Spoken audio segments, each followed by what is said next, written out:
Bismillahir-Rahmanir-Rahim. In the name of God, the most merciful, the most beneficent. Your Majesties, Your Royal Highnesses, distinguished members of the Norwegian Nobel Committee, dear sisters and brothers, today is a day of great happiness for me. I'm humbled that the Nobel Committee has selected me for this precious award. Thank you to everyone for your continued support and love. Thank you for the letters and cards that I still receive from all around the world. Your kind and encouraging words strengthens and inspires me. I would like to thank my parents for their unconditional love. Thank you to my father for not clipping my wings and for letting me fly.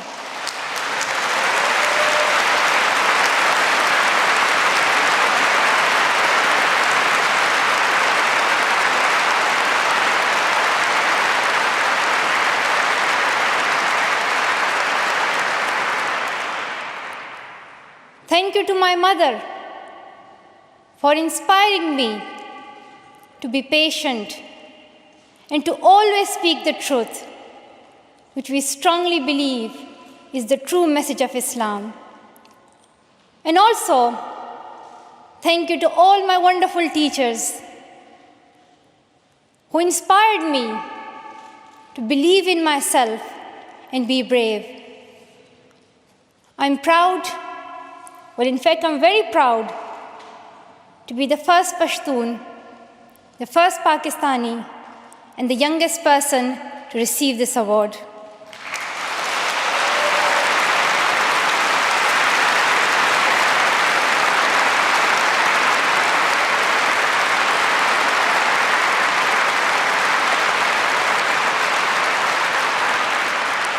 Along with that, I'm pretty certain that I'm also the first recipient of the Nobel Peace Prize who still fights with her younger brothers.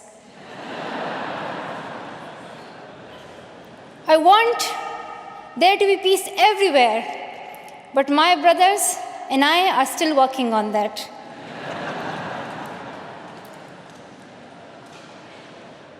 I'm also honored to receive this award together with Kailash Satyarthi, who has been a champion for children's rights for a long time, twice as long, in fact, than I have been alive. I'm proud that we can work together. We can work together and show the world that an Indian and a Pakistani, they can work together and achieve their goals of children's rights.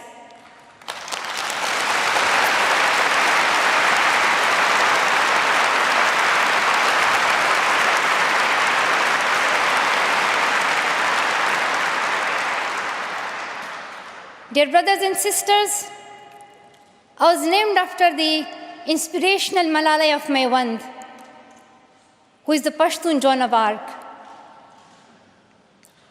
The word Malala means grief-stricken, sad. But in order to lend some happiness to it, my grandfather would always call me Malala, the happiest girl in the world.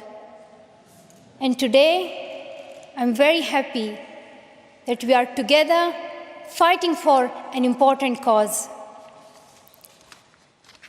This award is not just for me. It is for those forgotten children who want education. It is for those frightened children who want peace. It is for those voiceless children who want change.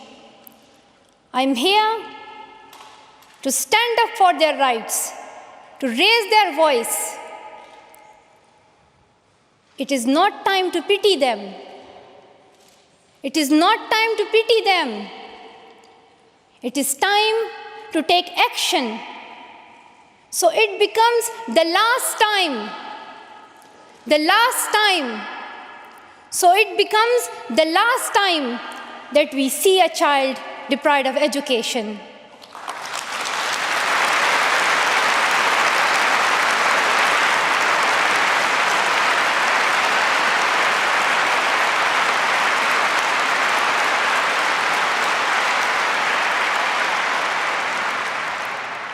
I have found that people describe me in many different ways. Some people call me the girl who was shot by the Taliban, and some the girl who fought for her rights. Some people call me a Nobel laureate now. However, my brothers still call me that annoying bossy sister. As far as I know, I'm just a committed and even stubborn person who wants to see every child getting quality education, who wants to see women having equal rights, and who wants peace in every corner of the world.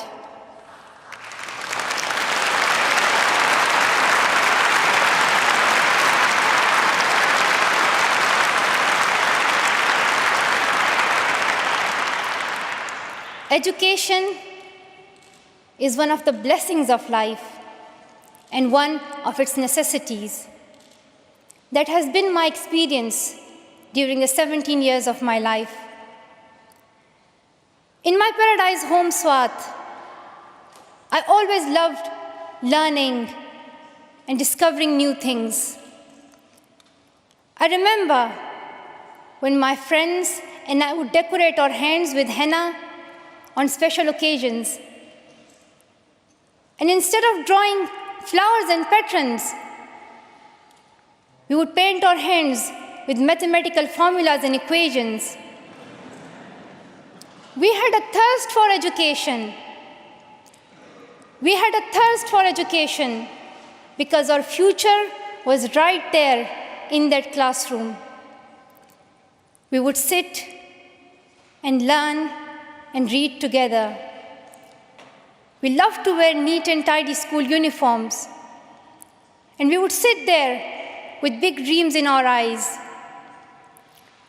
We wanted to make our parents proud and prove that we could also excel in our studies and achieve those goals which some people think only boys can. But things did not remain the same. When I was in Swat, which was a place of tourism and beauty, suddenly changed into a place of terrorism. I was just 10, that more than 400 schools were destroyed. Women were flogged. People were killed. And our beautiful dreams turned into nightmares. Education went from being a right to being a crime.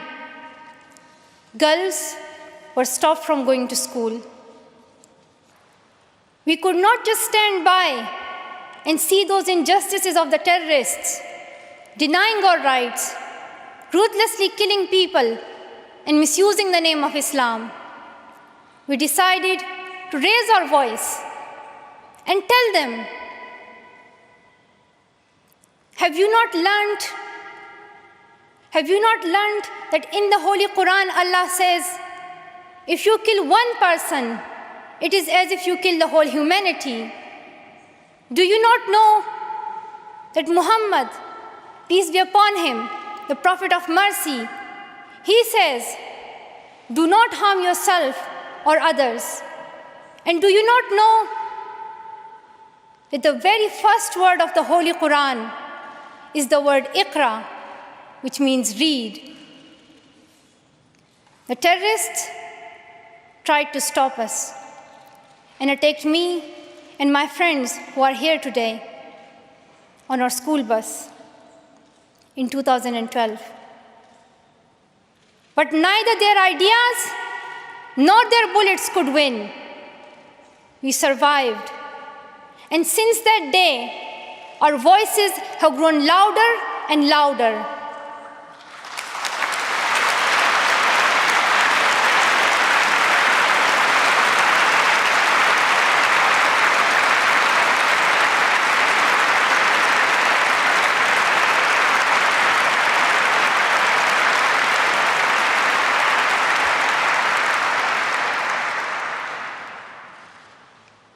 I tell my story, not because it is unique, but because it is not.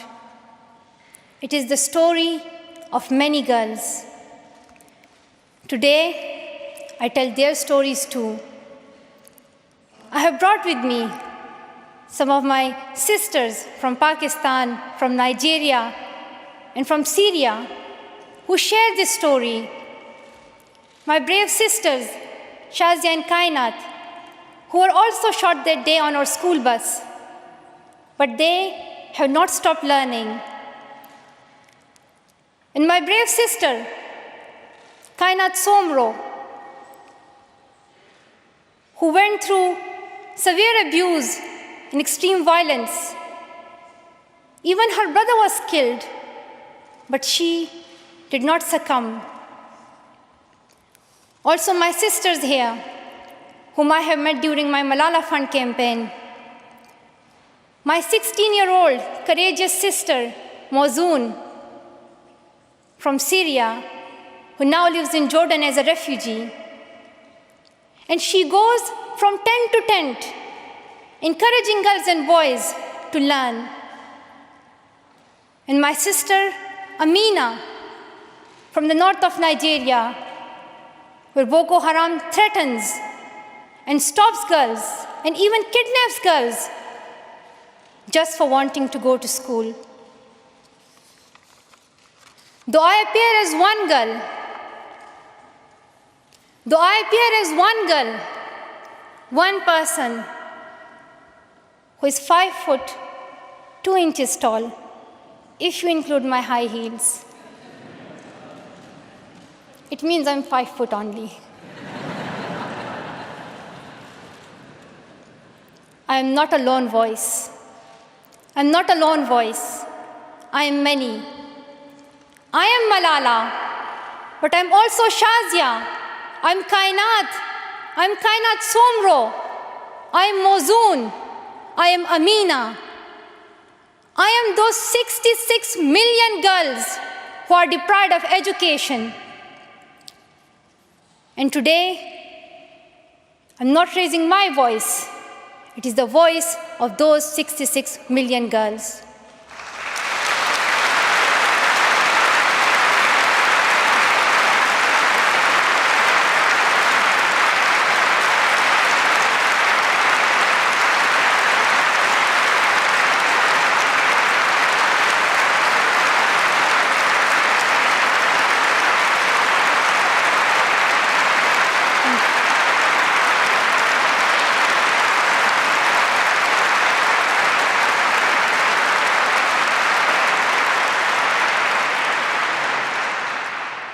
Sometimes people like to ask me, why should girls go to school?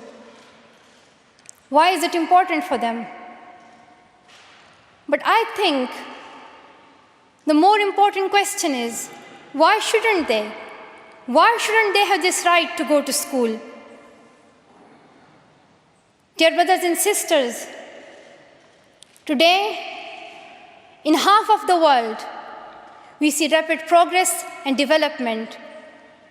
However, there are many countries where millions still suffer from the very old problems of war, poverty, and injustice.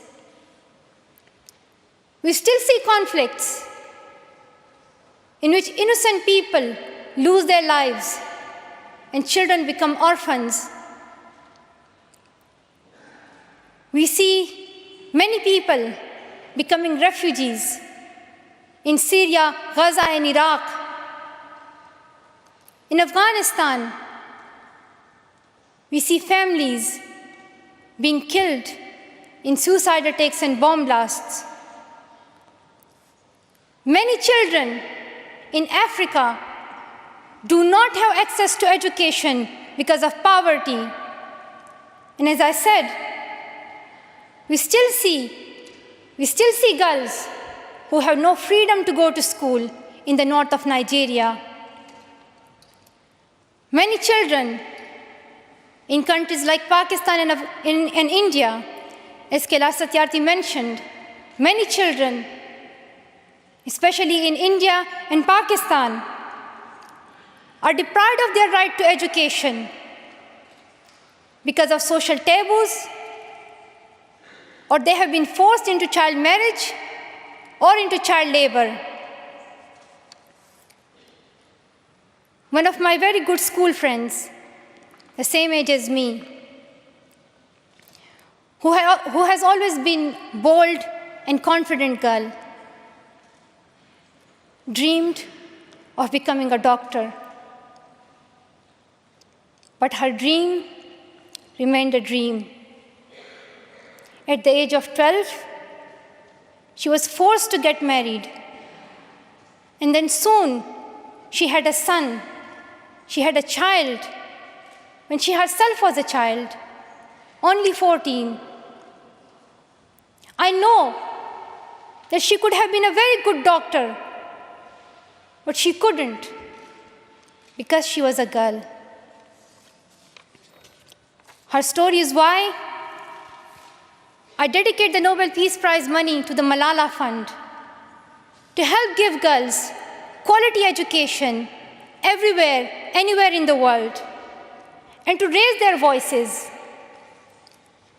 The first place this funding will go to is where my heart is, to build schools in Pakistan, especially in my home of Swat and Shangla.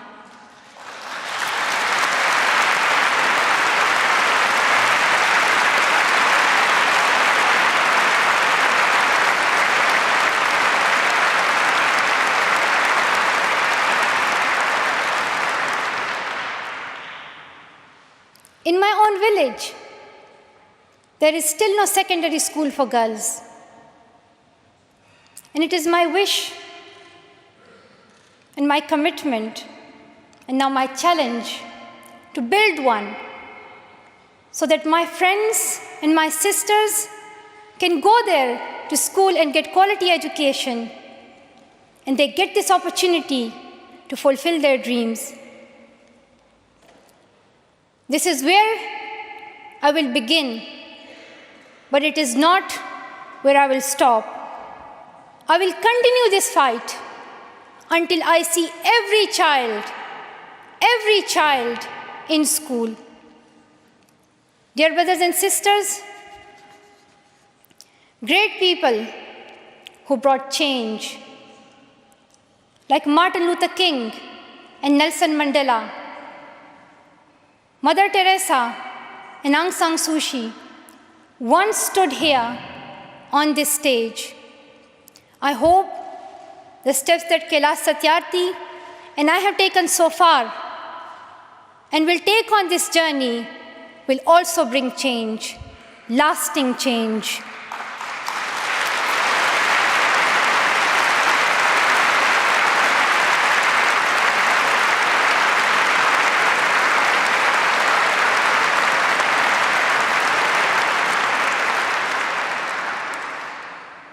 My great hope is that this will be the last time. This will be the last time we must fight for education. Let's solve this once and for all. We have already taken many steps. Now it is time to take a leap. It is not time to tell the world leaders to realize how important education is. They already know it. Their own children are in good schools. Now it is time to call them to take action for the rest of the world's children. We ask the world leaders to unite and make education their top priority. 15 years ago, the world leaders decided on a set of global goals, the Millennium Development Goals. In the years that have followed, we have seen some progress. The number of children out of school has been halved, as Kailash Satyarthi said. However, the world focused only on primary education, and progress did not reach everyone. In year 2015, representatives from all around the world will meet in the United Nations to set the next set of goals, the Sustainable Development Goals. This will set the world's ambition for the next generations. The world can no longer accept that basic education is enough.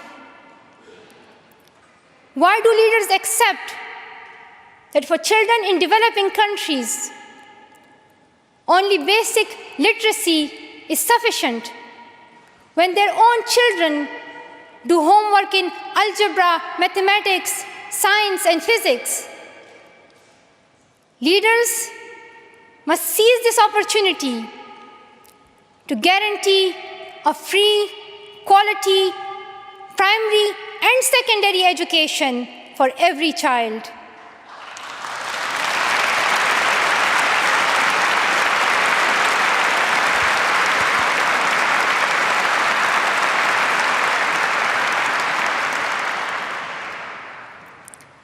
Some will say this is impractical, or too expensive, or too hard, or maybe even impossible.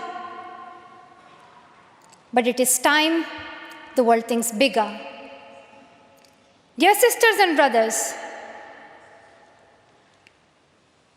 the so-called world of adults may understand it, but we children don't. Why is it that countries which we call strong are so powerful in creating wars, but are so weak in bringing peace? Why is it?